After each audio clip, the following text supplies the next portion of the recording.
विपक्ष दिशाहीन है। अब तो उन्होंने अपना चुनाव हारने का भी सच्चाई समझ ली है। अब कारण ढूंढ रहे हैं किसके ऊपर हारने का कारण थोप संस्थाओं के भ्रष्टाचार और जंगल राज के जो आरजेडी के नेतृत्व में, लालू प्रसाद यादव जी के नेतृत्व में बिहार को पिछड़ा बनाए हुए थे। पूरा विश्वास है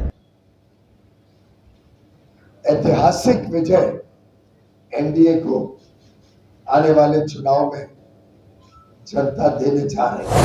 इसे सकारात्मक और विश्वास भरे प्रधानमंत्री मोदी और मुख्यमंत्री नीतीश कुमार जी के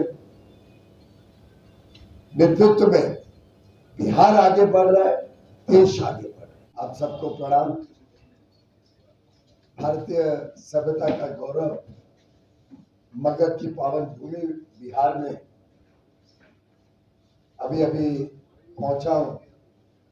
आप सबको मिलकर बहुत आनंद आ रहा है। एक डबल इंजन की कर्मठ सरकार प्रधानमंत्री नरेंद्र मोदी और मुख्यमंत्री नीतीश कुमार जी के नेतृत्व में विकास, उद्योग और समृद्धि के नए दौर में भारत तेजी से अग्रसर है। कहां वो दिन थे भ्रष्टाचार और जंगल राज के, जो आरजेडी के नेतृत्व में, लालू प्रसाद यादव जी के नेतृत्व में बिहार को पिछड़ा बनाए हुए थे। और कहां दूसरी तरफ मोदी जी और नीतीश जी के नेतृत्व में बड़े बड़े आधारभूत सुविधाओं से सुशोभित इंफ्रास्ट्रक्चर प्रोजेक्ट्स, नई सड़कें, नई हाईवे, रेल में विस्तार, पर्यटन के लिए ढेर सारे नए योजनाएं, औद्योगिक विकास को बल, एक प्रकार से बिहार में एक नई विकास की लहर मोदी जी और नीतीश जी के नेतृत्व में देखने को मिली है। मैं बधाई देता हूं नीतीश जी को उनके कुशल नेतृत्व के लिए और उनके नेतृत्व में एनडीए, जदयू, भारतीय जनता पार्टी, चिराग पासवान जी की एलजेपी, हिंदुस्तान आवामी मोर्चा, हैम, कुशवाहा जी की पार्टी, हम सभी अन्य नेताओं के साथ नीतीश जी के नेतृत्व में पुनः एक बार एनडीए की सरकार जनता के आशीर्वाद से, जनता के सहयोग से बिहार में स्थापित करने के लिए मैदान में उतरे हैं। और मुझे पूरा विश्वास है ऐतिहासिक विजय एनडीए को आने वाले चुनाव में जनता देने जा रही है। आपने सुना, पढ़ा, कल ही माननीय मोदी जी के नेतृत्व में केंद्र सरकार ने, कैबिनेट ने 2 बड़े प्रोजेक्ट इंफ्रास्ट्रक्चर के बिहार में मंजूर किए हैं। एक मोकामा मुंगेर 4 लेन का हाईवे 4,500 करोड़ रुपए की लागत से बनने जा रहा है। और साथ ही साथ भागलपुर, दुमका, रामपुर हाट की जो रेल लाइन है उसको डबलिंग करना, दूसरा ट्रैक लगाना 3,170 करोड़ रुपए की लागत से 2 बड़े सौगात बिहार के जनता के लिए। माननीय राजीव रंजन सिंह जी, ललन सिंह जी कल बता रहे थे कैबिनेट में कि रेलवे लाइन कितनी आवश्यक है और कितना इससे प्रभाव होगा यहाँ के कोयले और बिजली घरों के जरूरतों पर, यहाँ की अर्थव्यवस्था पर, यहाँ के लोगों के आने जाने के लिए सुविधा पर। इसी प्रकार से बिहार की पहली मेट्रो पटना में बन रही है। भारतीय जनता पार्टी, जेडीयू और अन्य दलों की एनडीए का जो संकल्प है बिहार को विकसित बनाना, बिहार को तेजी से आगे लेके जाना, बिहार की जनता को सुख समृद्धि से लाभान्वित करना, ये लगातार विकास के कार्यों में सुशासन से और तेज गति से प्रगति जो हम देख रहे हैं, ये प्रतीक है बिहार के उज्जवल भविष्य का। मित्रों, मुझे अभी भी याद है 2014 में जब माननीय प्रधानमंत्री जी ने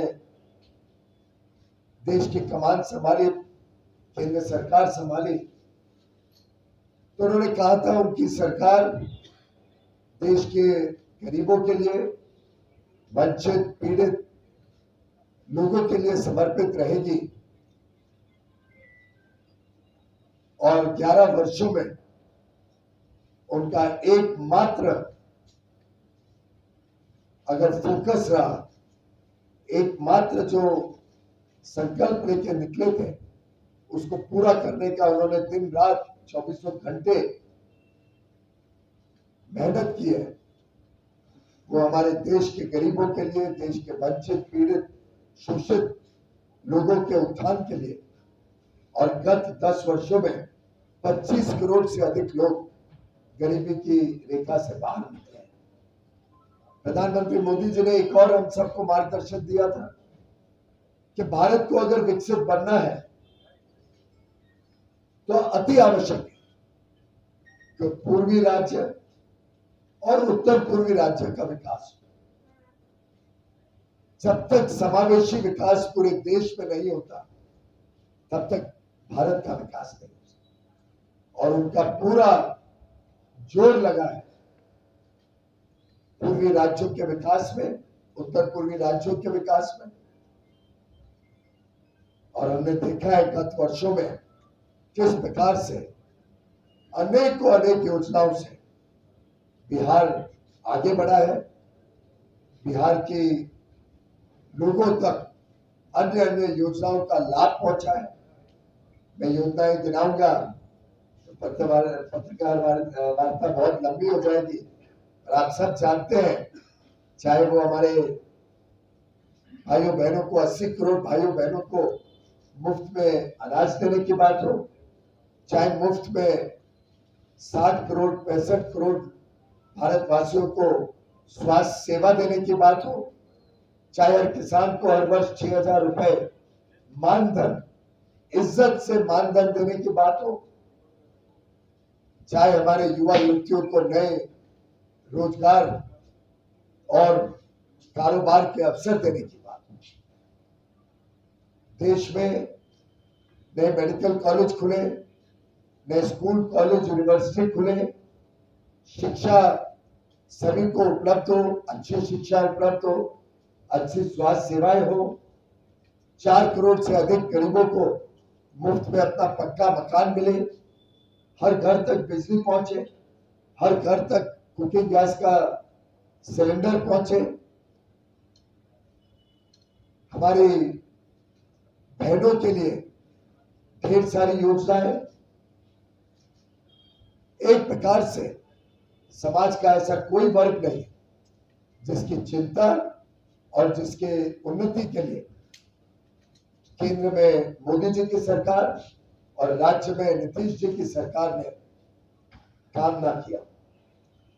मित्रों, आप सब जानते हैं, हाल में ही जीएसटी में बहुत बड़ा बदलाव करके लगभग रोजमर्रा की हर वस्तु को सस्ता करने का काम केंद्र और राज्य सरकार ने किया है।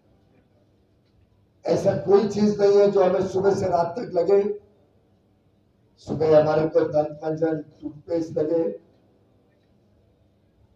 बाल में तेल लगे, कपड़े, घड़ी, जूते,